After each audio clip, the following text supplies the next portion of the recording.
une femme décide d'inviter son mari à un rendez-vous pour raviver leur flamme. Il refuse, avouant qu'il a honte d'elle, pour apprendre plus tard une leçon importante de l'un de ses bons amis. Jack et Mary étaient mariés depuis 23 ans et avaient 4 enfants qui nécessitaient une attention constante de la part de Mary. Leur vie était une routine, quelque chose qui n'enthousiasmait plus le couple. Leur routine quotidienne différait l'une de l'autre. Jack rentrait du travail, s'allongeait sur le canapé et regardait la télévision jusqu'au dîner. Pendant ce temps, Mary travaillait toute la journée, préparant le dîner, lavant les vêtements de chacun, s'occupant de leur plus jeune enfant et guidant les autres enfants dans leurs devoirs.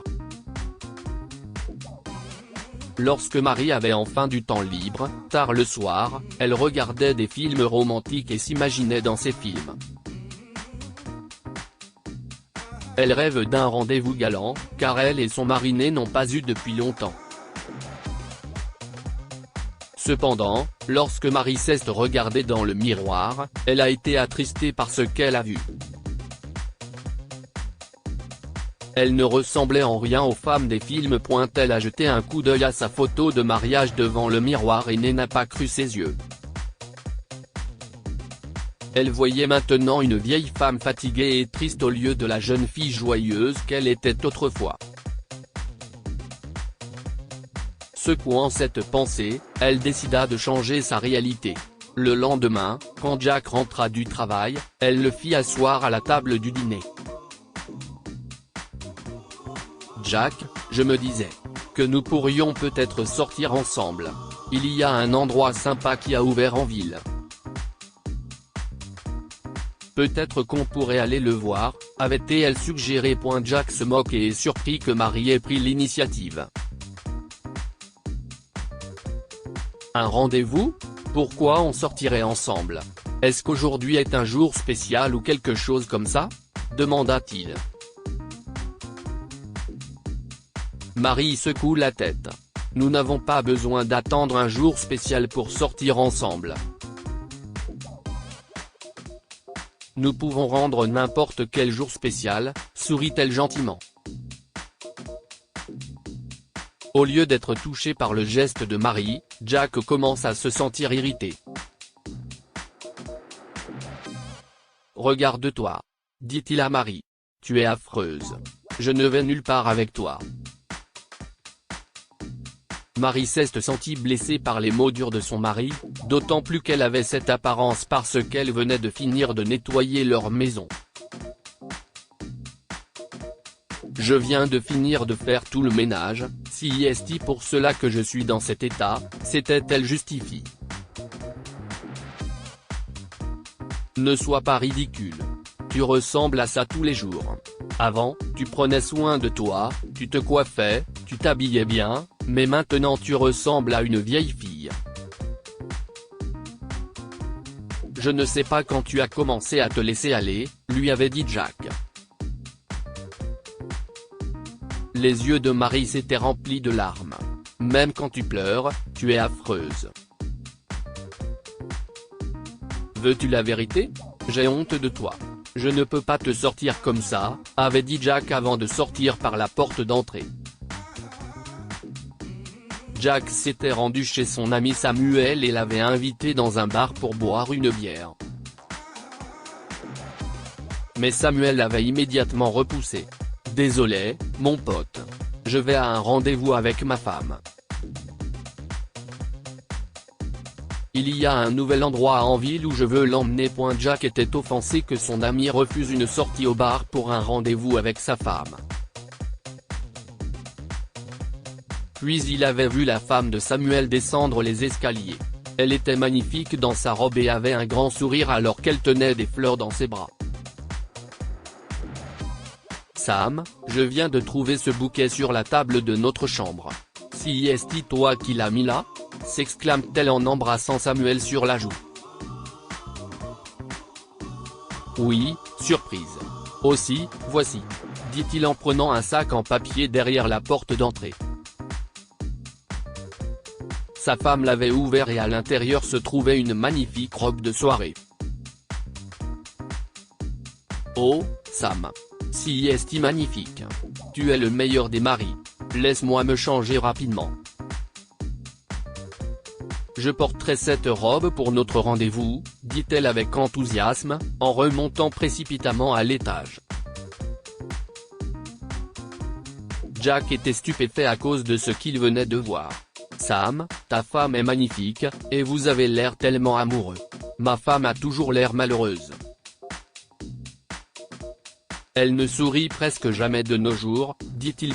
C'était quand la dernière fois que tu as demandé à Marie de sortir avec toi ? Avait demandé Samuel à son ami. Je ne me souviens pas. Il y a 2 ans, peut-être ? Avait-il répondu. Tu lui as demandé de sortir avec toi pour la dernière fois il y a 2 ans, et maintenant tu te plains qu'elle ne sourit pas ?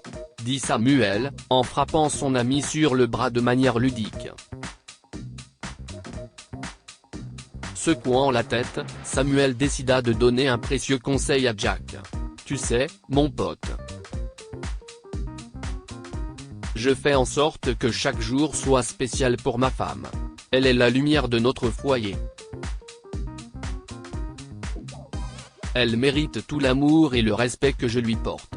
Elle a toujours été belle, mais chaque jour, elle fait des efforts supplémentaires pour être encore plus belle, parce qu'elle se sent aimée. Jack était resté là, assimilant en silence ce que Samuel disait. Il réalisa qu'il avait une responsabilité qu'il n'avait pas assumée envers sa femme. Quand j'emmène ma femme à un rendez-vous, ce n'est pas parce que si est un jour spécial. Si est parce que je choisis de rendre chaque jour spécial. Et c'est, mon pote. Cela pourrait faire des merveilles dans ton mariage, suggéra Samuel. Jack acquiesça, réalisant que ce que Samuel disait était ce que Marie essayait de lui dire plus tôt. Merci, Sam. Eh bien, profite de ton rendez-vous de ce soir. Je vais rentrer à la maison maintenant. Quand Jack rentra chez lui, il avait un cadeau pour Marie. Je suis désolé de t'avoir blessé avec mes mots plus tôt dans la journée. Je t'ai manqué de respect, et tu ne le méritais pas, a-t-il dit en lui tendant le paquet cadeau. Voudrais-tu sortir avec moi demain ? Je nous ai réservé une table dans cet endroit cool en ville. Marie avait regardé Jack, surprise. Elle était ravie et affichait le même sourire joyeux qu'elle lui montrait tous les jours quand ils étaient plus jeunes. Elle ouvrit le paquet cadeau et vit un magnifique collier en argent. Si est tellement beau, Jack. Je te remercie. J'aimerais beaucoup sortir avec toi demain, avait-elle répondu. Le lendemain, Jack avait vu Marie se transformer sous ses yeux. Elle était à couper le souffle, et il se rappela qu'il avait la plus belle des femmes à ses côtés. Il était heureux, et elle aussi. Depuis lors, Marie et Jack ont tous les deux mis un point d'honneur à travailler sur leur relation. Ils ont ravivé la flamme entre eux, et cela a fait des merveilles non seulement pour eux-mêmes, mais aussi pour leur vie de famille. Que pouvons-nous apprendre de cette histoire ? Vous n'avez pas besoin d'un jour spécial pour faire la fête. Vous pouvez rendre chaque jour spécial. Au départ, Jack pensait que les dates ne devaient être célébrées que lors d'occasions spéciales. Son bon ami Samuel lui a fait comprendre que chaque jour pouvait être mémorable, et que c'était à lui de faire en sorte qu'il en soit ainsi. Montrez chaque jour à vos proches votre amour, votre soutien et votre reconnaissance. Nous négligeons souvent les petites choses que nos proches font pour nous chaque jour. Il est important d'y prêter attention et de montrer votre appréciation pour que l'amour continue de fleurir à la maison. Partagez cette histoire avec vos proches. Elle pourrait les inspirer et illuminer leur journée. Cette histoire est inspirée par l'histoire d'un de nos lecteurs et écrite par un rédacteur professionnel. Toute ressemblance avec de véritables noms ou lieux est une pure coïncidence. Toutes les images sont utilisées uniquement à des fins d'illustration. Partagez votre histoire avec nous. Elle changera peut-être la vie de quelqu'un. Si vous souhaitez partager votre histoire, envoyez-nous un mail à info@amomama.com. Abonnez-vous à Amomama sur Google News.